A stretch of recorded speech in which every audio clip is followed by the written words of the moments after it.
what's up guys? It's Nicole, also known as Nikki Vegan, and in today's video I'm going to show you everything that I eat in a day as a vegan. Today's video is kindly sponsored by LG Mobile. They have these really cool smartphones that have not one but two different screens that make being organized and multitasking and feeling productive really, really easy, and you're going to see how I use this phone throughout the video, but for now, let's get started with breakfast. Good morning guys. So on this day I started with a big glass of water, and while I sip my water in the morning I usually make my bed and put away some dishes from the night before. I just find that it helps me, well, slowly sip my water so I don't chug it, because the end goal is once the water is gone, it's coffee time, and that's my favorite time of the day. So when I finally finished my water and a couple little chores, I went ahead and made a French press coffee. Usually I just make a quick cup of coffee in the machine, but on this day I made French press, and a little tip that I have for you guys is to actually only add half the water that you need. Set a timer for a minute and then stir it before adding the rest of the water, and you will get such perfect coffee. I set the timer for 4 minutes so it just kind of steeps and becomes the perfect rich consistency, and when the timer goes off I have delicious coffee, and I usually sip this while I watch a TV show or some YouTube videos. It's usually The View because I've been watching that since high school and I find it really cozy. But I noticed that when I was watching it on my laptop, I would start opening several other tabs for, other blogs and Pinterest and to read the news, and I was kind of switching from, tab to tab. So I decided instead to start using my dual screen phone for this, because basically I can casually watch the show while scrolling through some of my favorite blogs. This one is the Anna Edit, and she has a really great YouTube channel as well, so I'll link her below. But that way I kind of have it all in one place and I'm not flip-flopping around, and it just makes for a really cozy experience while I enjoy my coffee. Today was going to be a recipe testing day, so on these kinds of days I like to do a little bit of research in the morning.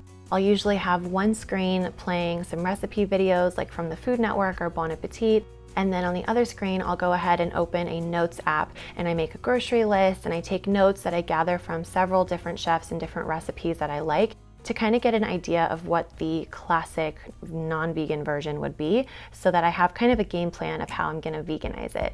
But usually at that point I'm getting pretty hungry, so on this day I decided that it was time for breakfast and I wanted to try this really cool sauce that I've seen on Vanish Falconer's channel. It's a sweet miso sauce that she puts on oatmeal.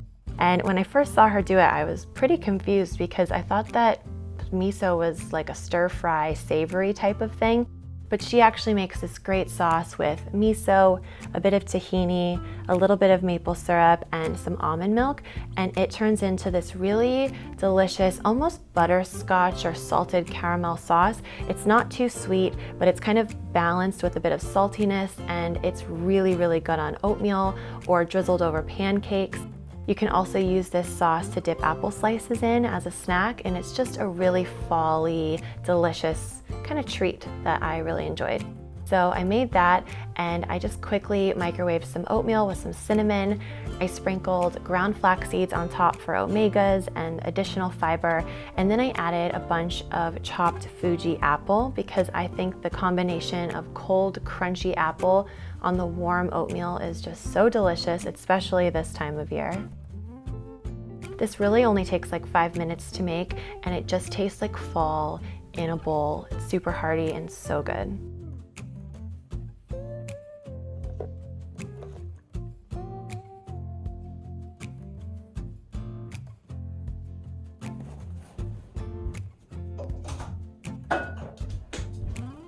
For lunch on this day, my sister and I went to Whole Foods.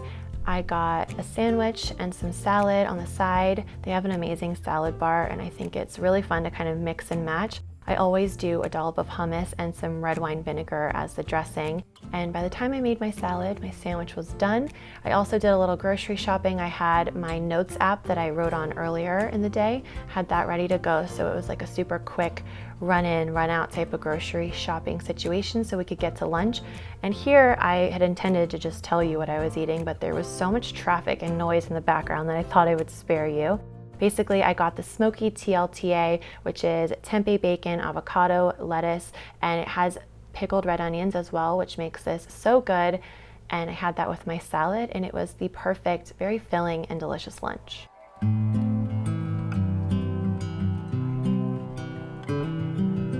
Now, some dinner times are no fuss, you know, you just want something quick and easy that you can quickly whip up because it's the end of the day and you're tired. But on this day, I knew I was going to be recipe testing, so I was actually looking forward to spending a good chunk of time in the kitchen and really kind of building a recipe from the ground up based on the research I had done and the notes that I took earlier. So I pulled out my phone and I put on some Netflix. On the other side, I was watching Gilmore Girls, which is, it's gotta be my favorite show. So I had that on and created a really cozy ambiance while I was checking my notes. And every time I added something, I added to my notes and updated it. And what I'm trying to do here is really recreate a really delicious Italian soup. And they're kind of known for their really flavorful broths. I hate when I have a veggie soup that has kind of a bland, flavorless broth. So my goal here is to create a broth that is really, really intensely flavorful. And the way they do it a lot of times is they'll add things like ham hock or, you know, chicken stock to really add rich flavor. So I was experimenting with different seasonings and vegan ingredients that I could kind of copy that flavor, but do it in a healthy vegan way. And let me tell you, I succeeded, if I do say so myself. I'm so excited to share this recipe with you. It will be in an upcoming video very soon because I really enjoyed it, and that broth was just so flavorful and really perfect for kind of a cozy autumn night like I was having. I finished my night with a little bit of caramel tea from Yogi, as well as some salted dark chocolate with almonds, which is my favorite type of dark chocolate. I hope you guys enjoyed seeing what I eat in a day. I hope that it gave you lots of good ideas. Make sure you check out the description box for the blogs that I mentioned and the recipes that I mentioned, and also more information on the LG dual screen phone. If you guys make the miso sauce for your oatmeal, let me know what you think of it because I think it's really unique. Or if you recreate the sandwich that I had from Whole Foods, let me know what you think of that because I really think you guys would love it. It's a great lunchbox item if you're going to school or work. So all of that can be found in the description box below. Go ahead and give this video a thumbs up if you enjoyed it, and subscribe to my channel if you're not already subscribed. I hope you guys enjoyed this video. If you'd like to see another What I Eat in a Day video, go ahead and click right here. And for an autumn-inspired breakfast cookie that's healthy but also delicious and super easy to make, then go ahead and click right here, and I will see you guys in a video very soon. Bye.